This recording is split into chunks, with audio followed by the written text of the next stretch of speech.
Another common defense, although again, like insanity, not commonly argued, but nonetheless probably more commonly argued than insanity, is self-defense. Self-defense is the classic example of a justification defense. Remember, the justifications are defenses where we basically say to the person claiming the defense that while we normally don't like what you did under the situations that you acted under those circumstances, what you did was justified, it was acceptable. And so self-defense fits that definition, because what we're saying is you had some kind of threat or violence against you, and you have the right to defend yourself. We as a public, as a society, are not going to say you must just stand there and take the punch to the face, stand there while the person even kills you, that you just have to stand idly by and not be able to defend yourself. No, as a society we've said there are certain situations during which you may defend yourself. And so what are those situations? What are the basic elements of self-defense? Well, one of the elements is you must be responding to an imminent threat. So you must be responding to a threat that's immediate, that's happening now. This isn't a situation where someone threatens you and you don't respond, but you're sitting at your house a couple hours later and you're saying, I should have responded to that. I should have defended myself against them. And you go out looking for them and you attack them at that point. Well, you wouldn't be able to claim self-defense because there was no imminent threat. The threat was gone. So there's even a case where a woman had been raped.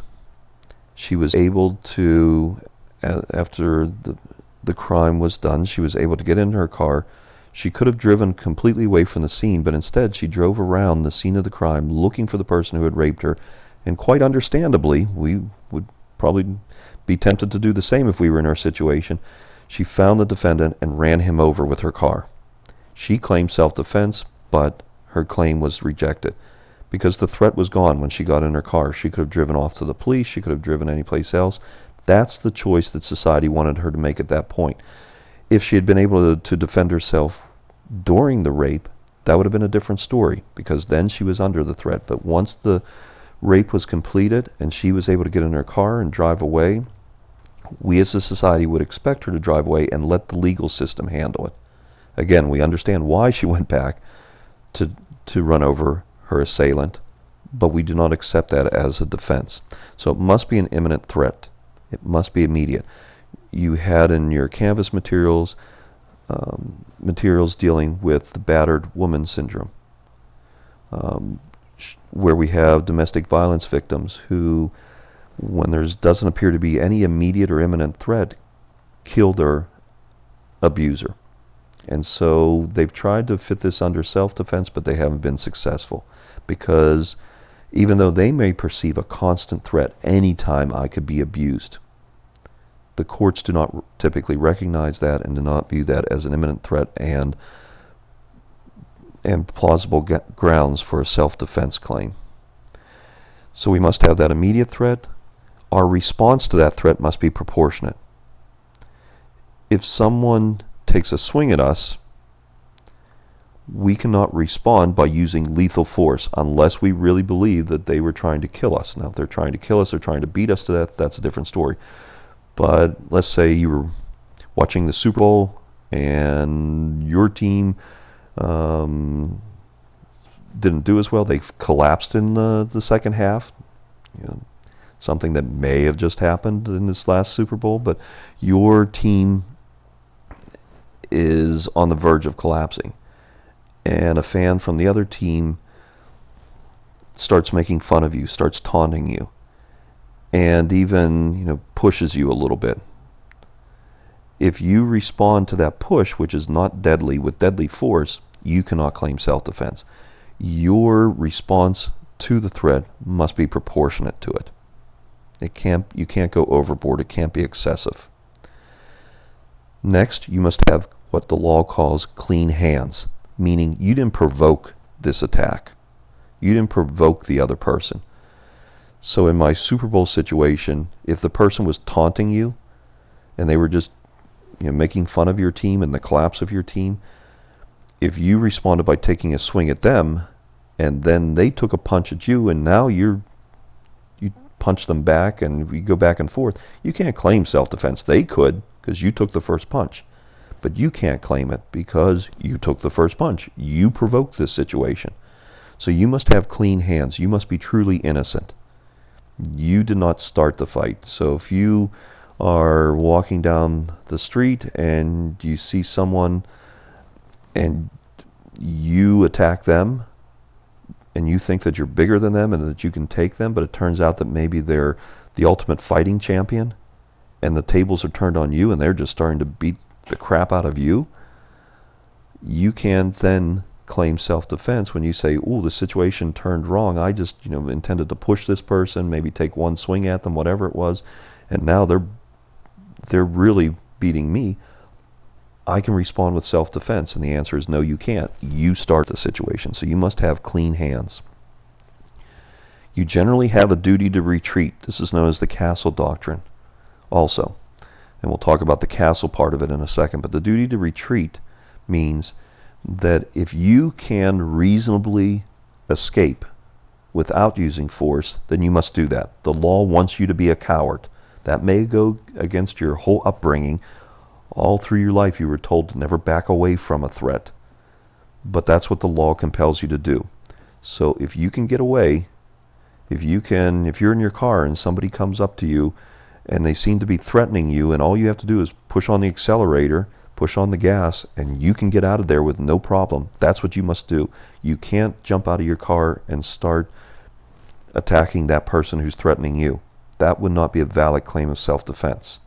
You have a duty to escape. Now again, you don't have to be MacGyver and try to make an airplane out of a pack of gum and a paper clip and escape from the situation. You don't have to, look for the impossible escape. What we ask is, was it reasonable? Could you have easily and completely escaped the situation? If you can, you must do it. The exception is if you're in your home. If you're in your home, this is the castle doctrine. We do not require you to escape from your home. That is your castle. You can defend yourself even if you could easily escape. I had a student who was a police officer in Houston, and this former student came home from a night shift working with the police as a police officer. She heard a noise in her backyard. She went to investigate it. She saw that there was someone trying to break into her house. She grabbed her shotgun. She walked to her backyard to confront the person. The person, in my student's own words, said that the intruder probably thought that she was some housewife who didn't know how to use a shotgun rather than a police officer. And he lunged at her and grabbed her, and he was on top of her, and she really thought she was going to die. She managed to get a shot off and killed the intruder. So she was fully entitled to do this because he was attacking her with proportionate force. She thought she was going to die, and she was in her home and didn't have to retreat. But I would still argue that it would have been safer for her to retreat. She could have easily walked out the front door, kept an eye on the guy in the backyard, called the police, and especially because she's a police officer, I guarantee 1,000 police officers would have been on the scene in 2 seconds if she had called the police and said, "Someone's in my backyard." The intruder would have been alive, and she wouldn't have faced the possibility of dying herself. So there's wisdom in the castle doctrine. If you can get away, get away. Let the police handle the situation. That's basically what we're saying. Now, there are some states that have developed stand your ground laws, and this is basically extending the castle doctrine. These states say, not only don't you have to retreat from your home, but you don't have to retreat when you're on the streets as well. So if someone confronts you on the streets, you no longer have a duty to retreat. Now, this isn't true in most states. So again, check your state laws before assuming that it's a stand your ground state. But probably the most famous case that involved this was George Martin in Florida, or I should say George Zimmerman in Florida and Trayvon Martin. If you recall that case, Zimmerman confronted Martin on the streets, thought he was suspicious, and instead of leaving the area as the police dispatcher told him to do, He confronted Martin, and he ended up killing Martin, even though Martin didn't have a gun on him and didn't appear to be ready to use violence against anyone. Nonetheless, Zimmerman testified that he felt threatened, and Florida was a stand your ground law state, and he didn't have to retreat. He was able to stand his ground. Police do not like stand your ground laws. They believe it results in more unsafe situations. With defense of others, it's basically the same as self-defense, but obviously you're coming to the defense of another person. In order to be justified to claim defense of others, you must reasonably believe that that person you're helping would have been able to claim self-defense themselves. So you must reasonably believe that that person had clean hands, so they didn't provoke the situation, and that it would have been proportionate for them to use the force that you're planning to use, and that they didn't have, we assume that at this point, if they're being attacked and you see that they couldn't have easily retreated. So you must believe all the elements we just covered for self-defense. You must believe that this other person could have claimed as well. So if your friend attacks someone, and that person who's being attacked turns on your friend and starts beating them up, you can't rush to their aid and claim defense of others if you help your friend, because you know that your friend created the whole situation. In order to be able to claim defense of others, your friend must have just been an innocent person walking down the street and was attacked by the other person. Then you can come to their aid and claim defense. With defense of property, you are not permitted to use deadly force in defense of property. Again, with the justification defense, we're saying you're taking an action society approves of. Well, we don't say that your property is worth more than that other person's life. Even if this is someone who is a burglar who's breaking into your house, their life is not worth less than your property. And so you're not permitted to use deadly force. You're not allowed to set up booby traps. You have a cabin, a hunting cabin somewhere, and you're tired of everyone breaking into it, so you set up some kind of trap like a shotgun that will go off when the door is opened. You cannot do this. You will be responsible for some form of homicide if you kill someone as a result of this booby trap. You can't set up some kind of deadly trap because, again, you're defending property, and another person's life, even if they're a bad person, is not worth less than your property. Some other quick defenses.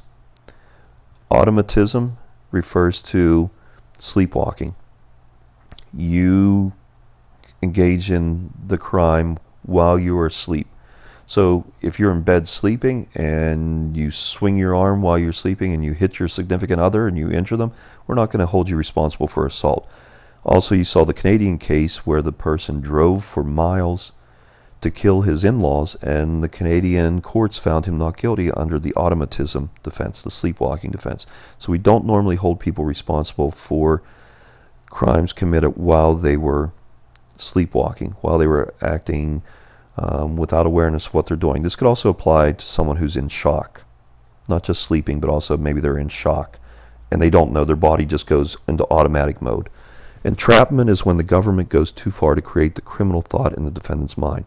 So the government basically lures you into this crime when you otherwise wouldn't have committed. So this isn't just a simple undercover police operation, but this is where the government goes really too far. John DeLorean, the maker of the DeLorean car that's seen in Back to the Future, was probably the most famous defendant to win under an entrapment defense. He claimed that the government knew that he was really in financial troubles because of his business, knew that he wouldn't have otherwise dealt drugs, but they kept tempting him with drugs, saying you can save your company if you just deal drugs. He finally gave in, sold the drugs, and they arrested him. His lawyers were able to convince the jury this was entrapment. The government had gone too far.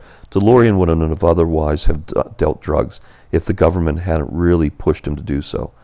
Finally, we have defenses for outrageous government conduct, similar to entrapment, but this is where the government, again, does something that's shocking. They hang outside a drug rehab facility and try to tempt drug addicts with drugs.